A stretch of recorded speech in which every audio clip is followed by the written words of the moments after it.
Philippines. So my name is Dory once again.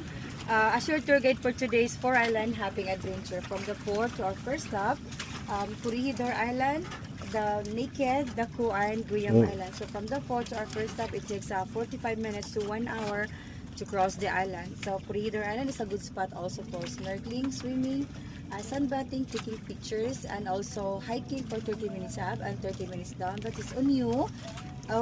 Kung gaano kayo kabilis maglakad papunta sa taas ng bundok. And then, only the view there was iconic scenery or overlooking top. And then, may mga mas more on greenery ang color doon sa view. And then, pag baba nyo naman sa bundok, you can swim naman at good spots for snorkeling and then sightseeing. And while waiting for your food, if it's not yet ready, pwede po kayo makapag-ikot-ikot. Meron po mga residente doon na nakatira sa Corregidor Island. Doon naman the lunch? Yes po, during yung lunch ninyo. After po sa hiking, kung mag-hiking kayo, but it's on you. You can decide if pag gano'n nyo gusto na mainit, pwede naman kayo maka-enjoy doon lang sa beach.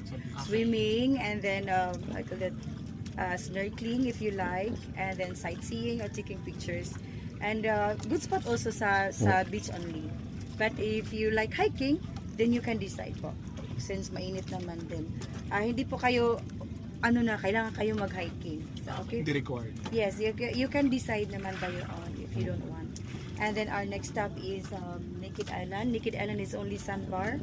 No shaded area. Wala pong kahoy, wala pong kahit na ano na area na pwede nyo pasilungan. But it's possible naman dito sa kubo o sa side ng bangka or anytime you can pwede naman kayo makapasilong dito sa bangka natin.